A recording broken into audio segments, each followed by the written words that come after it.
Thank you for having me this evening. As I mentioned earlier, I am from the Dene Nation, and a part of my work in the community is to take down the racist term Redskins and the mascot of the Washington football team. It has been a long effort for us, but we are winning. A lot of people don't see what's happening behind closed doors, which is a lot of the illegal stuff. But we won. We won our case, and now we're in federal court. The Washington team is suing us, but we will not back down. And 2 years ago, the Washington team came to play the Arizona Cardinals, and we had a march, and we stood there, and we let them know that we are not going to take the crap anymore, that we're human beings, we're not mascots. And a lot of people think, why are you fighting the mask? Why are you fighting this team? Well, it comes down to the dehumanization of our people. When you have things like mascots of Native people, it's easy to target us. It's easy to manipulate us, and it's easy to dehumanize us. And a mascot is something that's meant to be ridiculed. It's something that's meant to be manipulated and tortured even. So when you put a Native person in that position, you're allowing Native people to be tortured and manipulated as well. And that's what we've seen too often. For over 500 years, that's been our legacy. And now I feel things are changing. And I feel like what's happening in Standing Rock is a great example of that. It's very empowering to see it because we're not victims anymore. We're not going to sit back and take their crap anymore. We're going to stand up. We're going to fight no matter what kind of obstacles they put in our way, because they have put a lot of obstacles in our way. Taking on $1 billion industry is a tough thing, but we can do it. And our fight against the Washington team is an example of that. Yeah. So I want you all, if you can, join us on Sunday. We're going to protest the Washington team again. Yeah. Meet us in Glendale at 12 o'clock p.m. Look out for us on Facebook. We will have a lot of updates there. And we hope to see you there to demand to the Washington team that we're human beings, not mascots. And we're not going to take their racist shit anymore. Yeah. We're done with that. We're done with it. Thank you. Akama Atam Youth Collective, we have a lot of things going on right now. And one of our fights is a battle for Moldak, which is greasy. It's one of our mountains here and located in South Phoenix area. I know a lot of you probably hike it and run it and all that stuff, but there's other significance to it, especially to us Atam people here, the original inhabitants of this area. Also not just here, but you know, Dona Atam Nation, Akshin, Salt River, they all have relevance to the mountain. So what we're doing is pretty much in a fight against the 202 freeway, which was proposed a long time ago, since the 1980s. It's still going on right now as we speak. Recent events have occurred that we are, our events happen in court, just like Manda's, case. Ours is behind closed doors as well, which is really racist, and it's really, really, really dehumanizing.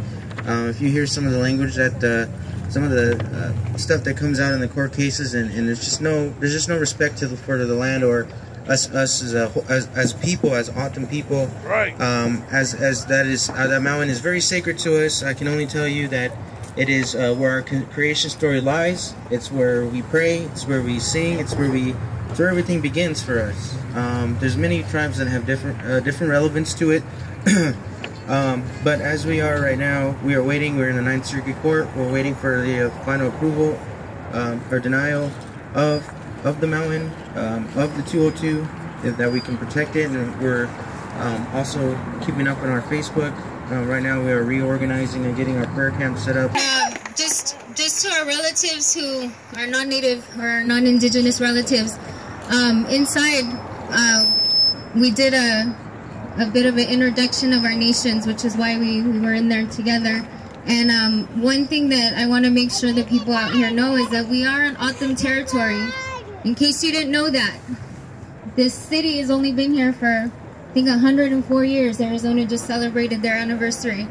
So please recognize that we are here on O'odham territory, and they've given us their blessing to be here. So we want to say thank you to our O'odham relatives and to acknowledge them on their territory. As we always start, we always say thank you to those whose territory we're on.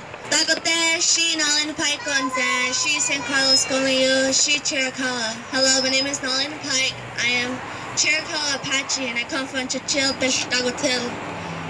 I want to say, wow, I am very honored to be standing in front of you, to see such a diverse crowd and to unify as brothers and sisters, to say that I stand for the water, I stand for life, I stand for my right to believe that anything can be here, anything can be brought up. We are here to go against the corporations. We are here to go against those entities that say our culture is a dead culture. Our culture doesn't mean anything. That if a church was to be getting taken down by a corporation and a Christian girl was crying, the people would be upset. Politicians would get mad and say, no corporation. But if a native girl was standing and crying for the water, or how my sister stood and cried for the water at Oklat, that doesn't matter.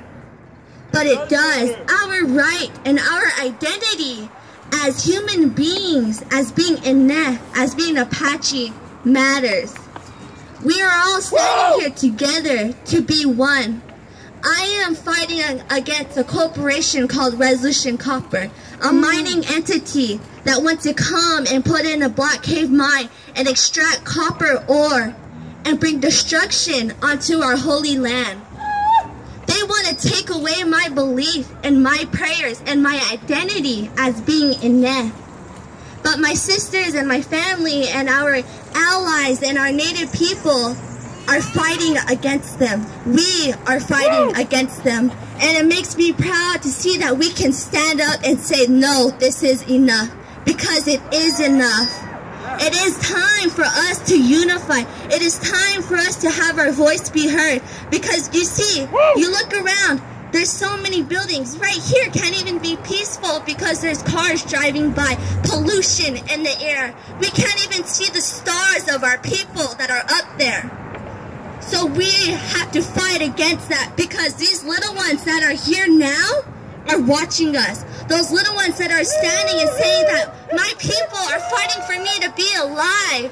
It is up to us to stand up to that belief, to have that future. I will continue to go to those dirty politicians and say, you can't take away my land. I will continue to fight for who we are and be in the front lines. This is what it is to be a family, to come together, to say that we are one against these entities, against these dirty politicians. But it comes with spirituality. It comes with the connection to have that prayer first every time we walk.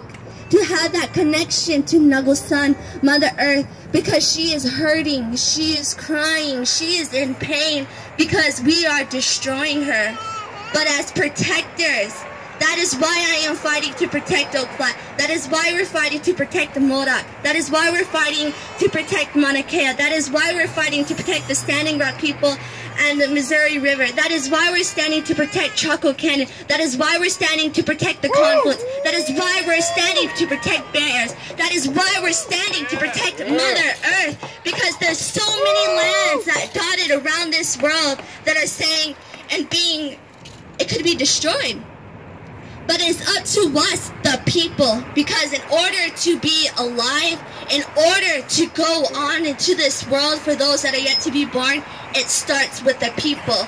These politicians, this government wouldn't be here if it wasn't for the people.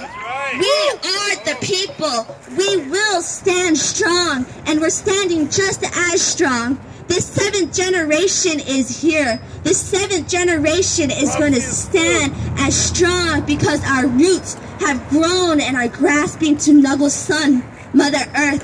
I will continue to hold on to what is alive. I will continue to stand up to the hope. Because if we have no hope, If the people doesn't have hope, we won't be here no more. If the people doesn't have that connection to Nago Sun and our spirituality, we won't be here no more. These buildings will be collapsed. These politicians won't have no home. We're fighting for them. We're fighting for those corporations to survive while they're killing themselves. So as we march, open the eyes of the people. Pray for them to open their eyes and to realize that everything has a life. Because they don't see it. They only see the money and the greed in their eyes, but they don't realize that their children and grandchildren can be destroyed themselves, and they killed them. But we, as the people here, as we take each step of this march, we're fighting and we're being proud and we're honoring those that shed their blood for us to be here, for our ancestors that gave their lives for us as Indigenous people to be here. So stand strong, make your voice loud, and let them hear, because enough is enough, and these corporations need to be gone. Enough is enough. These politicians need to do something right. Enough is enough. It is time to stand. It is time to make a difference, because the youth is ready. I am ready. My sisters are ready. Our peers are ready. We are the next ones. We are going to stand strong, but it's up to you to pave an easier path for us, because whatever you leave behind, we take. And I am ready to take that. I am ready for my children to have a better world, a better tomorrow, but it's up to you too. It is up to this march. It is up to our future marches and our future prayers and our future blessings and ceremonies. Don't let what is left alive to be gone. Don't let these corporations say that our belief is extinct. Our belief is only in the movies and the books. Because it is here. I am here. We are breathing people with our culture alive today and now. So let's do this march. I am very proud to stand, because water is life. Our people is life. We are here now. Make your voices loud and be known, and say, these corporations, you're silly, because our next generations are ready to go against you. We are ready. Here, Ashanti, blessings to you.